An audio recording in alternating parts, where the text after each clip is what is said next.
السلام علیکم۔ حیرت انگیز انکشافات دریا فرات کے بارے میں حیرت انگیز انکشافات سامنے آئے ہیں، اور سب سے زیادہ گوگل کیا جانے والا دریا فرات ہے۔ دریا فرات کے متعلق بہت کچھ سامنے آیا ہے، جس پر ماہرین کو بہت کچھ سوچنے میں مجبور کر دیا ہے۔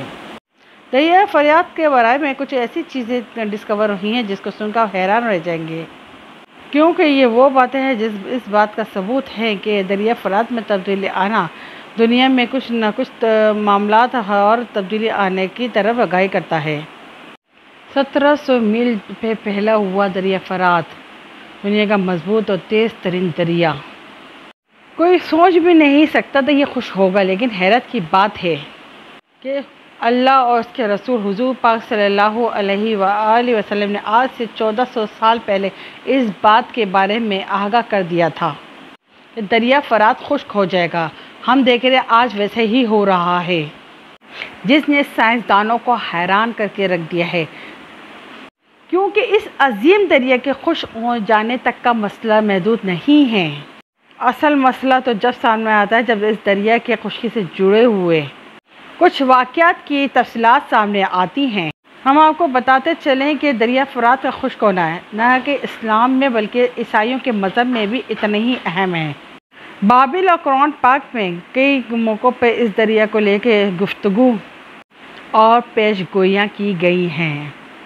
بائبل کے مطابق اس دریا کا پانی اصل جنت کا پانی ہے۔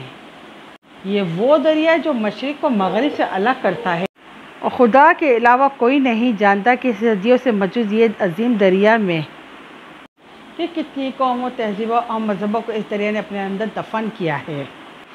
قرآن پاک کے علاوہ اور مقدس کتابوں میں بھی اس دریا کا ایک مقدس دریا ہونے کی حیثیت سے کئی ذکر ہوئے ہیں۔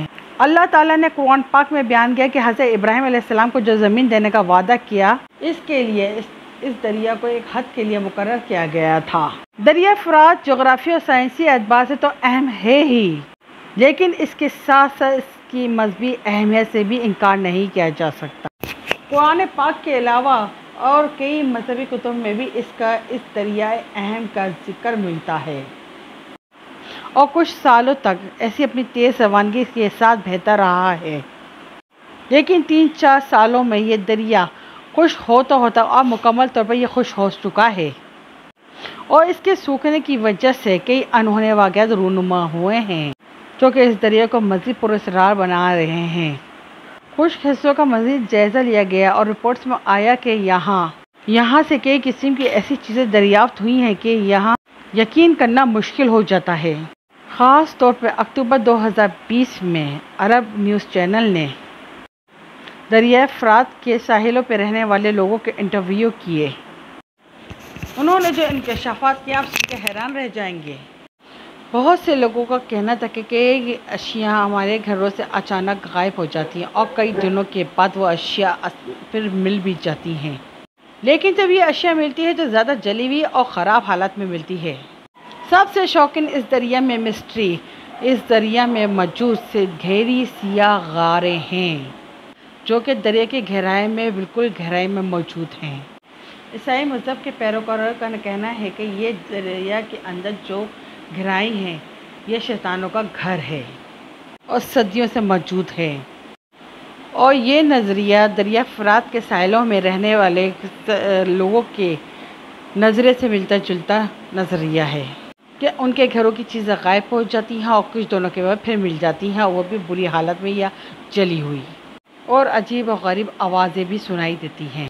ان کے فرقے کے مطابق کچھ یہاں پر فرشتوں کو قید کیا گیا ہے جو کہ مدد کے لیے پکارتے ہیں۔ ناظرین، فرشتوں کے وجود پہ ایمان لانا ہمارا دین کا ایک حصہ ہے، لیکن بحیثیت مسلمان ہمارا کوئی عقیدہ یا یقین نہیں ہے کہ یہاں پر شیطان بستے ہیں یا فرشتوں کے یہاں پر قید کیا گیا ہے، کیونکہ کوئی بھی ایسی بات قرآن و حدیث سے ثابت نہیں ہے۔ البتہ دریا کی خشکی کو قیامت کی ایک نشانی ضرور بتایا گیا ہے۔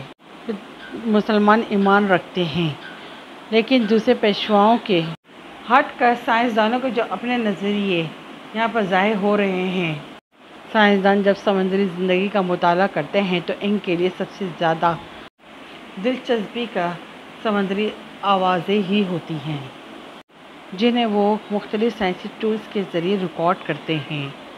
سائنسدان ویل اور ڈولفن جیسی مخلوق کی گفتگو کو ریکارڈ کرنے کے لیے ہائیڈرو فون نامی آلات استعمال کرتے ہیں۔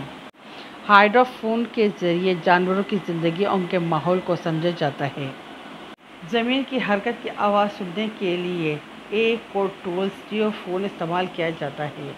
یہ آلات قابل یقین حد تک حساس ہیں اور زمین کے نیچے کی ہلکی حرکت کی آواز بھی ریکارڈ کر سکتے ہیں۔ ہائیڈرو فون اور جیو فون اور GPS کا استعمال کرتے ہوئے سائنسدان بہت حد تک یہ پتہ لگا لیتے ہیں کہ زمین کے اندر اور اس کے نیچے کیا ہو رہا ہے اور کس طرح کی آوازیں یہ آ رہی ہیں۔ سمندر کے اندر ہر مختلف آلہ استعمال ہونے والا ہر مختلف آوازوں کو ریکارڈ کرتا ہے اور ایک ساتھ مل کے تمام ٹولز کا ڈیٹا سمندر کے اندر کے میکانزم سمجھانے کی مدد کرتے ہیں۔ یہ اور باتیں ان جو سمندری آلاتوں سے جو ڈیٹا حاصل کیا جاتا ہے اس کی تشریح کرنا ہمیشہ اتنا سیدھا نہیں ہوتا۔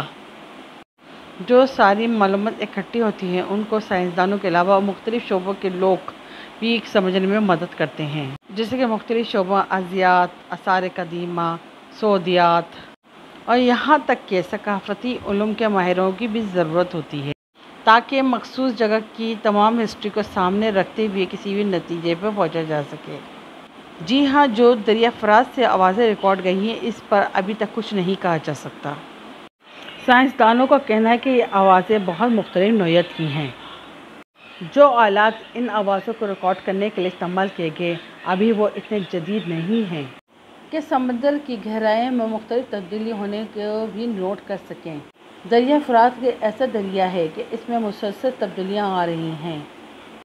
کچھ آوازوں کی فریکوینسی ایسی ہوتی ہے کہ جس کو سائنسدان سمجھ نہیں سکتے یا ان کو ٹولز جو ریکارڈ کر رہے ہوتے ہیں اسے اسے ریکارڈ نہیں کر پاتے۔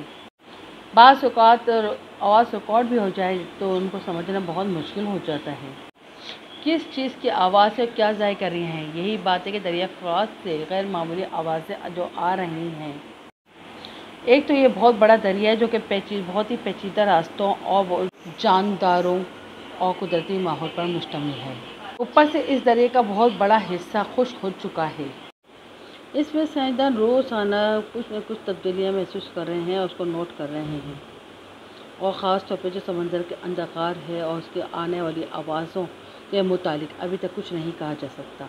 تو مذہبی پیکاروں کو سمجھانا یہ آسان ہو گیا ہے کہ جو آوازیں ان غاروں کے اندر سے آ رہی ہیں وہ شیطانوں کے آباد ہیں وہاں، اور انہوں نے فرشتوں کو وہاں پر قید کر رکھا ہے، اور وہ آوازیں جو ہیں فرشتوں کی آوازیں ہیں جو سنائی میں دی جا رہی ہیں۔ بحیثیت ہم مسلمان ہمارا ایمان ہے کہ اللہ کی طاقت ہر چیز پر غالب ہے اور اس کے حکم کے بغیر کچھ نہیں ہو سکتا۔ بحیثیت مسلمان ہمیں دریا فرات کی خوشی سے یہ فوکس کرنا چاہیے کہ ہم اس سے کیا سبق لیتے ہیں۔ کیا یہ پیشگوئی کا پورا ہونا ہمارے لیے ایک یاد دہانی نہیں ہے کہ ایک دن یہ دنیا ختم ہو جانی ہے اور ہمیں اگلی دنیا کی تیاری رکھنی چاہیے۔